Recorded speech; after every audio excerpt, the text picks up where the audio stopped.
नमस्कार, बंजारा बीट्स में आपका स्वागत है। मैं हूं ज्योति प्रकाश खरे। आज हम आपको मिला रहे हैं एक ऐसी शख्सियत से जो डॉग लवर के रूप में झांसी नहीं पूरे बुंदेलखंड में विख्यात है। चलिए मिलते हैं निर्मला जी से। निर्मला जी नमस्कार। नमस्कार। निर्मला जी, आपकी ये यात्रा, डॉग लवर वाली यात्रा कब से शुरू हुई? ये मुझे विरासत में मिला हुआ एक तोहफा है जो मुझे अपने फादर से मिला। मैं बहुत छोटी थी तब, तो मेरे फादर बहुत डॉग की सेवा करते थे, मेरे ताऊ जी भी, मेरे फादर भी। तो मैं बचपन से ही ये देखती आ रही थी। और हालांकि मेरे और भाइयों को ये नहीं है, लेकिन ये बस एक अकेली मैं ही थी अपने भाई बहनों में जो मैं डॉग को बहुत प्यार करती थी।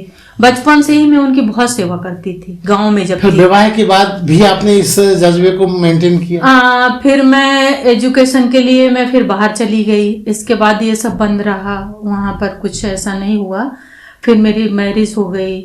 मैरिज के बाद मैं बबीना गई, मेरे हस्बैंड जहाँ पोस्टेड थे। तो वहाँ पर भी काफ़ी साल हो गए रहते रहते, मेरे बच्चे हो गए 2। तो फिर वहाँ अचानक फिर एक डॉग थी फीमेल जिसकी माँ खत्म हो गई। वैसा वातावरण बनने लगा? हाँ, ऐसा वातावरण बनने लगा। और आर्मी वाले क्या करते थे कि डॉग को मार देते थे, मार मार के गाड़ी में लाद के ले जाते थे। तो ये जो मेरे पास फीमेल थी तो इसकी मदर को उन्होंने गोली मार दी। तो ये बहुत छोटी थी। तो फिर ये बेचारी परेशान होने लगी इधर उधर। तो फिर हम लोग खाना देने लगे, इसको रख लिया। बस वहीं से मेरी शुरुआत हुई। फिर 1 हुई, फिर 2 हुई, फिर 2 थे हमारे पास। जब हम बबीना से 96 में फिर झांसी आए तो ये काफी बड़े बड़े थे। झांसी में कहाँ रहते थे आप लोग? झांसी में हम आवास विकास आए पहले, तभी हमारे पास 2 डॉग थे, वही बबीना वाले। Street dog? हाँ, स्ट्रीट डॉग थे सारे मेरे, आज भी हैं। और शुरू से ही मैंने कभी ब्रीड वाले शौक से पाले ही नहीं, मुझे ऐसे ही मिलते गए जी। टूटे फूटे, एक्सीडेंटल या बीमार, ऐसे ही। तो मैं उनको बस फिर धीरे धीरे करके ऐसे करके मैं फिर आवास विकास में, मेरे पास बहुत बड़ा सामने ग्राउंड था, तो वहां पर करीब 20-25 कुत्ते हो गए। अच्छा, पूरा लंबा परिवार था उनका? बहुत बड़ा हो गया वो। वहीं पर 4-4, 5-5 फीमेल बच्चे देती थी। मैं उनके लिए ईंटें इकट्ठे करके घर बनाती थी, क्योंकि वो पार्क की जमीन पड़ी थी, खाली थी मेरे घर के जस्ट सामने। तो उनको बनाती थी। तो फिर बस 20-20, 25-25 तो बच्चे हो जाते थे। मैं उस समय जॉब भी करती थी। तो सुबह 6 बजे उठ करके। कहाँ जॉब करती रही आप? मैं उस समय में RLPS में थी, टीचर थी RLPS में। तो सुबह 6 बजे उनको सब खिला पिला के सबको करके फिर मैं जॉब में जाती थी। वहाँ से आती थी, फिर उनके लिए बनाती थी बहुत सारी रोटियां, दलिया। उनकी दवाई वगैरह का इंतजाम भी आप ही करती थी? वो सारा मैं करती थी, उनका ट्रीटमेंट। मेरे एक डॉक्टर थे, डॉक्टर द्विवेदी, अभी भी हैं, तो वो मेरी हेल्प करते थे। उनके साथ उनको देख देख करके, उनका सारा ट्रीटमेंट देख देख करके मैं सीख गई। मैं ग्लूकोज भी चढ़ा लेती हूँ, मैं नस में इंजेक्शन भी दे लेती हूँ, और मैं सारा कुछ, मैं उनका घाव ठीक करना, ये करना, सारा कुछ। जबकि मेरे पास 3 डॉग ऐसे आए जिनके पैर टूटे थे। उनके पैर मैंने खुद कपच्चियों से प्लास्टर बांध करके मैंने खुद जोड़ा। आज वो मेरे पास हैं। आप वो चलेंगे तो आपको बिलीव नहीं होगा कि ये कभी इनका पैर भी टूटा था। डॉक्टर भी कहते हैं कि शायद हम लोग भी इतना अच्छा न ठीक कर पाते, जिनको मैंने कर लिया। तो अब तक आपने अपने ऐसे एक्सीडेंटल केस के दौरान कितने डॉग को अपने घर में शरण दी? आज मेरे 4 डॉग हैं, इस समय 4 हैं मेरे पास, और 7 मेरे खत्म हो चुके पूरी अपनी जिंदगी व्यतीत करके। अच्छा। क्योंकि जो मैं लेकर आती हूँ डॉग, फिर मैं वो ठीक होने के बाद मैं उसको छोड़ती नहीं हूँ। वो आपके परिवार का हिस्सा? वो मेरे परिवार का हिस्सा बन जाते हैं। और वो पूरी जिंदगी करके, कोई 9 साल में ही कोई प्रॉब्लम से चला गया, कोई 12-13 साल में। एक डॉगी तो मेरी 16 साल में खत्म हुई, जो कि अपनी एज से ओवर हो गई थी। वो 16 साल में मेरी पिछले साल खत्म हुई। तो ऐसे करके पूरी एज खत्म करके वो मेरे यहाँ से गए हैं। मैंने उनको भगाया। वो जिनको आप बहुत प्रेम करने लगती हैं, उनके साथ जीवन बिताती हैं, उनके जाने की वेदना कैसी लगती है आपको? बहुत बुरी लगती है। क्योंकि बिछोह तो तकलीफ देता है। आपके वहाँ जो लोग का निधन हो जाता है उनका फिर आप क्या करती हैं? ऐसा है कि जब उनका निधन हो जाता है तो लोग उनको बाहर फेंक देते हैं या कोई कोई गाड़ भी देते हैं या कि नदी में बहा देते हैं, लेकिन हम लोग ऐसा नहीं कर पाते। क्या करते हैं आप लोग?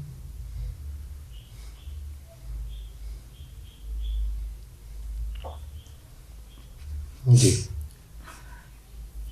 सॉरी जी। हम लोगों ने उनको कभी बाहर नहीं फेंका जी। हमारे पास गार्डन है तो हमने हमारे सारे डॉगी हमारे गार्डन में दफन है। कितने? 7 डॉगी। हाँ, सारे जितने अभी 7 ही अभी तक खत्म हुए हैं, सारे हमारे गार्डन में ही दफन है, क्योंकि हम उनको बाहर ले ही नहीं जा पाए। जी। ऐसा लगा कि जैसे हमारे घर के के बाद हम इनको, अभी इंसान भी खत्म होता है तो उसको बाहर ही करते हैं, लेकिन हम इनको नहीं कर पाए।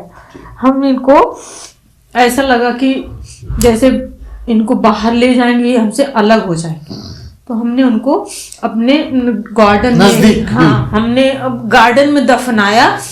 13 दिन तक उनका दिया जलाते, उनका सारा कुछ, उनको खाना रखते हैं सब, 13 दिन सारा कुछ करते हैं और कफन अफन करके उनको सारा हम उनको दफनाते, विधिवत उनका क्रियाकर्म करके हम उनको दफनाते हैं। तो ऐसा लगता है हमको अंदर अपने गार्डन में रख के कि ये हमसे अलग नहीं गए, हमारे पास लगता है कि हमारे पास है, हमसे दूर नहीं गए। अच्छा, देखा गया है कि आप तो इतनी उनके साथ संवेदनशील होके आपकी नमी दिख रही है। लोग आमतौर पे स्ट्रीट डॉग को रोटी भी नहीं डालते, उनको पीड़ा पहुंचाते हैं, लात मारते हैं। क्या कहना चाहेंगे आप ऐसे लोगों को? अब हम क्या कहें, देखिए मुझे 18 साल हो गए यहाँ इस घर में रहते हुए, तो कुछ लोग तो हैं जो मेरा अनुसरण करते हैं, भले ही वो उनको नहीं अपने घर में रख पाते लेकिन मारते नहीं है, कम से कम रोटी तो हाँ, देते हैं। एक आध ऐसे लोग हैं जो नफरत करते हैं बहुत, बल्कि इसी की वजह से वो मुझसे भी नफरत करते हैं कि ये डॉग क्यों पालती है, यहाँ पर क्यों डॉग रखती है, तो वो मुझसे भी नफरत करते हैं। लेकिन बाकी काफी गली के लोग ऐसे हैं जो उनको ना तो मारते हैं और उनको खाना देते हैं, और बल्कि उनको अगर कोई प्रॉब्लम होती है तो चूंकि वो तो कर नहीं पाते, वो आते हैं और मुझे बताते हैं कि इसको चोट लग गई या इसका पैर टूट गया, इसका एक्सीडेंट हो गया या इसकी प्रॉब्लम है। यहाँ तक कि गाय भी मेरे गली में बहुत सारी बैठी रहती हैं, तो वो जब बच्चे देती हैं तो भी लोग मुझे ही आके बताते हैं कि आप आ जाओ, आप देख लो, ये गाय बच्चे दे रही है। तो फिर हम जाते हैं, मेरे हस्बैंड भी मेरी बहुत मदद करते हैं, हम दोनों लोग जाते हैं, उस बच्चे को अलग करते हैं, सब सुरक्षित जगह में रहते। फिर मेरे हस्बैंड गाड़ी लेके जाते हैं, आसपास पूछते हैं लोगों को कि ये किसकी गाय है, हम लोग पता करके फिर उसके मालिक को फिर हम लोग बताते हैं और उसको उसके हाथ। बीच में आपके यहाँ एक गाय देखी थी जो बहुत जख्मी हालत में आई थी। हाँ, मेरे पास एक छोटी गाय थी, करीब 1 साल की होगी, बच्चा था, वो फीमेल थी। तो कई लोगों ने मुझे बताया कि एक ऐसा बच्चा घूम रहा है जिसके पीठ में बहुत बड़ा घाव है और उसमें बहुत सारे कीड़े हैं। तो मैंने कहा क्या बताऊं, कहाँ उसको ढूंढूं। फिर मैंने उन लोगों से कहा कि अगर आपको वो मिले तो आप मुझे बुलाइए। फिर अचानक वो फिर हमारी गली में आ गई, तो उन लोगों ने मुझे बताया। फिर हम लोगों ने, गली वालों ने मुझे अपनी मदद से उन लोगों ने पकड़वाया, फिर मैंने उसको बांध लिया। फिर बांध के फिर मैंने उसको डॉक्टर को बुलाया और उसका ट्रीटमेंट शुरू किया। हाँ, डॉक्टर तो एक बार करके गया, फिर उसने मुझे सारी दवाइयाँ लिख के दे दी, क्योंकि मैं सारा कर लेती हूँ, मुझे डॉक्टर की जरूरत नहीं होती है। हालांकि उसका बहुत ज्यादा घाव था, इतना बड़ा घाव था, उसमें बहुत तकलीफ थी कीड़े, बहुत, मतलब उसकी ये कंधे वाली पूरी अंदर की हड्डी दिख रही थी और कीड़े भरे थे बहुत। तो फिर हम लोगों ने उसको बांध के, फिर डॉक्टर ने सारी अपनी दवाइयाँ, हालांकि मुझे काफी पता है, ऐसा कुछ नहीं है, मैं अपने आप भी लेके कर लेती हूँ। तो और मेरा सेल्फ रहता है, मैं किसी से कभी मैंने आज तक मदद नहीं ली। हाँ। हम अपना सेल्फ मतलब से इसकी ही फंडिंग से या जो भी खर्च आता वो आपके पॉकेट से ही आता है। हाँ, हम अपने पॉकेट से ही करते हैं, हम किसी से मदद नहीं लेते। कोई एनजीओ जैसा नहीं, ऐसा कुछ नहीं, हमारा सेल्फ है ऐसे। फिर उसको हमने करीब 5 महीने लगे। 5 महीने? हाँ, अपने घर में रखा उसको 2-3 दिन तो हमें उसके कीड़े निकालते हो गए। इतने ज्यादा कीड़े भरे थे उसमें कि 3 दिन में तो हम उसके कीड़े निकाल पाए, हम दोनों हस्बैंड वाइफ कीड़े निकाल पाए। फिर उसमें आप समझिए कि दिन में 2-2 बार उसका पस साफ करना करता, इतना पस भर जाता था, इतनी रुई लगती थी डेली। और उसको पूरा धोते थे और धोकर हाँ, पूरा उसका रखरखाव। फिर वो ठीक हुई? हाँ, 5 महीने लगे। 5 महीने में फिर वो काफी बड़ी भी हो गई। उसका खाना पीना, उसको अंदर फर्श था तो हम बोरे बिछा करके उसको अंदर, ठंडी थी का महीना था तो उसको बिठाते थे। 5 महीना लग गए। 5 महीने में उसका घाव भरा, लेकिन घाव भरने के बाद भी हमने उसको भगाया नहीं, क्योंकि उससे अटैचमेंट हो गया। हाँ, वो तो हो ही जाता है। हमने उसको भगाया नहीं। वो हमारे पास 2 साल रही। अच्छा। हाँ, 2 साल हमने उसको, बहुत बड़ी हो गई, अच्छी खासी हो गई। फिर हमने कहा क्या करें, क्योंकि हमारे पास ऐसी जगह नहीं थी कि वो बच्चे देने के टाइम उसका था। तो हमने कहा क्या करें। फिर अपने दूध वाले को हमने उसको काफी, उसने शुरू से देखा था कि हम लोग उसकी इतनी सेवा कर रहे हैं, तो उसने कहा कि आंटी मैं इसको ले जाऊंगा, मैं अपने पास रखूंगा, मेरे भैंसे हैं। मतलब सुरक्षित है। हाँ, तो वो फिर गांव में हमने उसको गाड़ी करके उसको लदवा के उसको वहां पे भिजवाया। तो आज भी उसके पास है, अब वो बच्चे देने वाली है। हाँ, निर्मला जी, देखा गया है कि कई लोग ऐसे हैं जो डॉग लवर से, जैसा आपने बताया, नफरत तो करते ही है। लोग को कैसे हम लोग मोटिवेट करें या उन्हें बताएं कि भाई वो लोग भी हमारी दया पे पलते हैं? क्या कहना चाहेंगे ऐसे लोगों के लिए? ऐसे लोगों को मैं ये कहना चाहूंगी कि देखिए, हम अपने बच्चे, हम, क्योंकि हमको शारीरिक संरचना भगवान ने ऐसी संरचना दी है कि हम कर सकते हैं, लेकिन जानवर ऐसा है कि वो अपनी मदद भी नहीं कर सकता। चल फिर करके कुछ खा तो सकता है, लेकिन उसके कुछ अगर प्रॉब्लम हो जाए तो वो कुछ कर नहीं सकता है। इसलिए इंसान को भगवान ने ऐसा बनाया है कि उसको ऐसे हाथ पैर दिए हैं कि वो किसी की मदद करे, अपने बच्चों के अलावा वो किसी के लिए और भी थोड़ा सा करे।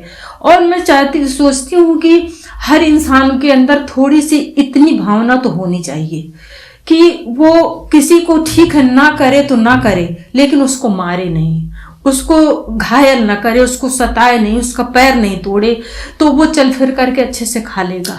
क्योंकि कई डॉगी जो मेरे पास आए वो किसी के द्वारा तोड़े हुए, सताए हुए आए। हाँ, सताए हुए, पैर तोड़े हुए, किसी के द्वारा ही तोड़े हुए आए। तो मनुष्य के द्वारा, मनुष्य के ही द्वारा। जानवर का पैर कभी नहीं तोड़ता, इंसान का ही तोड़ा हुआ आया। तो मैं सोचती हूँ कि ये कोई भी इंसान उनको इस तरह की यातना ना दे, भले ही वो ना करे, लेकिन यातना ना दे। और मैं कह रही हूँ, आपका बचा हुआ खाना अगर आप उसको दे दोगे तो उतने में हाँ, एक रोटी अगर हर मोहल्ले वाला दे, हर एक इंसान अगर ये सोच ले कि हमें सिर्फ 1 रोटी देनी है, एक रोटी, अगर एक गली में 20 घर हैं तो वो 20 रोटियां होती हैं। 20 रोटियां कई कुत्तों के लिए बहुत भारी पड़ेंगी, वो कभी भूखे नहीं रहेंगे। और संरक्षण सुरक्षा का तो संभालते वो और ये सबको करना चाहिए। लेकिन अब ऐसे कुछ लोग हैं जो नहीं कर सकते, नहीं सुधर सकते। अच्छा निर्मला जी, एक महत्वपूर्ण सवाल ये, आपके पास जैसे आपने बताया 4-5 डॉगी हैं, स्ट्रीट डॉगी हैं, तो आपका रख रखाव में ही पूरा दिन चला जाता है। फिर आप अपना खुद का जीवन कैसे गुजारती हैं? कभी आपको आपके बच्चों के पास जाना है कुछ, तो सारा इसी में मेरा सारा समय, और करीब 25 साल से 30 साल से मेरा सारा समय इन्हीं पे जाता है। क्योंकि मेरे बच्चे तो खैर उस समय बड़े नहीं थे, तो मैंने बच्चों को भी पढ़ाया। कितने बच्चे हैं आपके? मेरे 2 बच्चे हैं, एक बेटा है, एक बेटी है। मेरा बेटा इंजीनियर है, मेरी बेटी बैंक में है। लेकिन ऐसा नहीं है कि इनकी रख रखाव की वजह से, इनमें बिजी होने की वजह से मैंने अपने बच्चों को इग्नोर किया हो, मेरे बच्चे पढ़ ना पाए हों, ऐसा नहीं है। सारी दायित्व अलग अलग। हाँ, मेरे बच्चों की आज शादी हो गई, बच्चे मेरे बहुत अच्छे हैं, बहुत सेटल्ड हैं, और अब मैं फ्री हूँ, अब मैं फ्री हूँ। फ्री तो आप हो नहीं सकते। नहीं, आपने तो मैं अपने और बच्चे पाले, पारिवारिक दायित्वों से फ्री हूँ, क्योंकि मैं और मेरे हस्बैंड सिर्फ रहते हैं अब, तो हम दोनों लोग इनकी सेवा करते हैं और इन्हीं पे अपना सारा, हम कहीं ना जाते हैं क्योंकि हम जा ही नहीं पाते। अगर हमको कहीं लोकल में भी 1 घंटे के लिए जाना है तो हमको बहुत पहले से सोचना विचारना पड़ता है कि इनको खिला के छोड़ के जाना में वो रोते हैं, बहुत चिल्लाते हैं, वो हमको कहीं जाने नहीं देते हैं। जैसे देखते हैं हमने कपड़े पहने दूसरे बाहर वाले, वो समझ जाते हैं कि हम कहीं जा रहे हैं और रोना शुरू कर देते हैं। तो हमने अब बच्चों के पास जाने का तो सवाल ही नहीं उठता। बच्चे हमारे खैर समझते हैं, बच्चे हमारे तो खैर उतना नहीं कहते, लेकिन कभी कभी बच्चों को फील तो होता है कि सबके मम्मी पापा आते हैं, आप लोग नहीं आते हैं।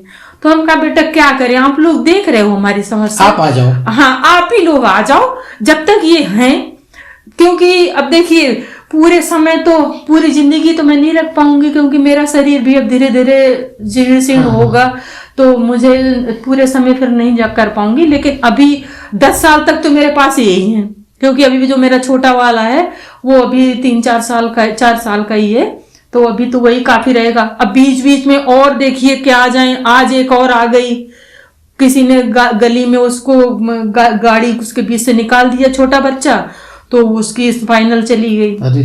तो उसको लेकर के कोई मोहल्ले वाला कोई लाया नहीं, तो उसको मैं लेकर के आई हूँ। अब देखो उसका क्या होता है।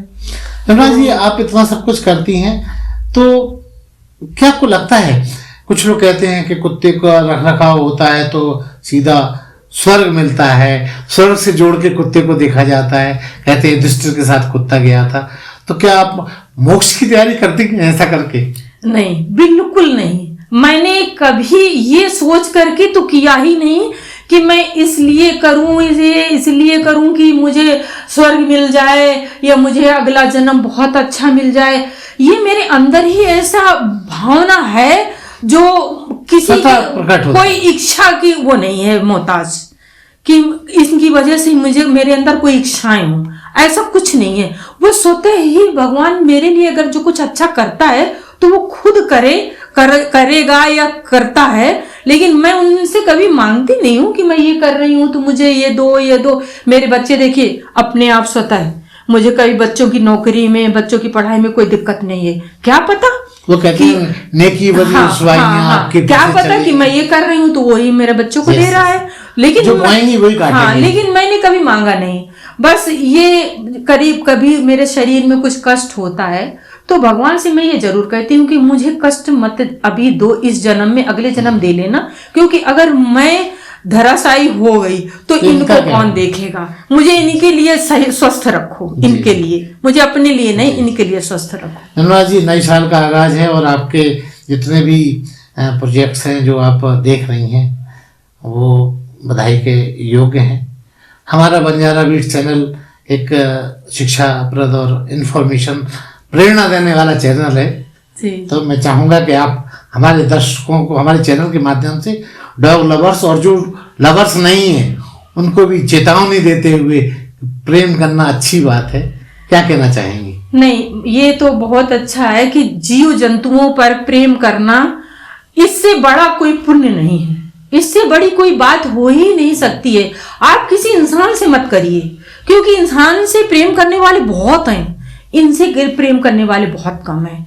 इसलिए मैं हर इंसान से, हर उस शख्स से मैं ये कहती हूँ कि आप जीव जंतुओं से प्रेम करिए, आप उन्हें कभी आघात मत पहुंचाइए, जितना हो सके आप उनके लिए कुछ अच्छा करिए, बदले में वो कई गुना आपको देंगे। उसके बदले में आप मांगिए मत, वो ऊपर वाला अपने आप देगा, क्योंकि ऊपर वाले ने जो जीव जंतु नीचे भेजे हैं ना, हमारे संरक्षा में भेजे हैं, हमारी दया पे भेजे हैं, क्योंकि वो जानता है कि इंसान के अलावा किसी के पास ऐसे हाथ पैर नहीं है कि वो किसी को बना के खिला पाए, या किसी उनके लिए हम घर बना पाए, या उनकी हम मदद कर पाए, और किसी के नहीं। सिर्फ इंसान ऐसा है जो किसी की मदद कर सकता है। तो मैं हर इंसान से ये कहना चाहूंगी कि आप अपने को पहचानो, आपको ईश्वर ने जो करके भेजा है उस दायित्व को पूरा करें आप।